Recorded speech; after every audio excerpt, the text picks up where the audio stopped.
number 4, cold abdomen pack and cold hip bath.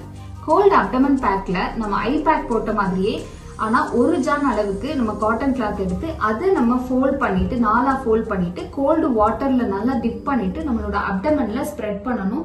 இதோட அந்த chillness வெளியேறாம இருக்கிறதுக்காக இத சுத்தி ஒரு டர்க்கி டவல் போட்டு நம்ம லாக் பண்ணிடணும். இது 20 மினிட்ஸ் நீங்க அப்படியே இருக்கணும். அந்த சில்னஸ்னால உங்களுக்கு அப்டமன் ஹீட் நல்லா ரெடியூஸ் ஆகும்.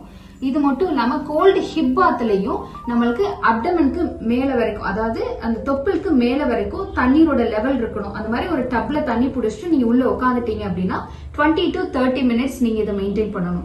தண்ணியோட சில்னஸ் ரொம்ப கம்மியா இருக்குன்னா அதுல கொஞ்சம் ஐஸ் கியூப்ஸ் ஆட் பண்ணிக்கோங்க. அந்த சில்னஸ் நல்லா இருக்கும் போது தான் பாடி ஹீட் நல்லா எலிமினேட் ஆகும். அது மட்டும் இல்லாம ஹீட்னால வர்ற அப்டமன் பெயினும் நல்லா கம்மியாகும். நம்மளோட நெக்ஸ்ட் வீடியோல எக்ஸஸ் பாடி ஹீட்னால வர்ற ஸ்வெட்டிங், அதனால தலைவலி, டிசினஸ், டயர்ட்னஸ் இதெல்லாம் எப்படி டேக்கிள் பண்றதுன்றத பார்க்கலாம்.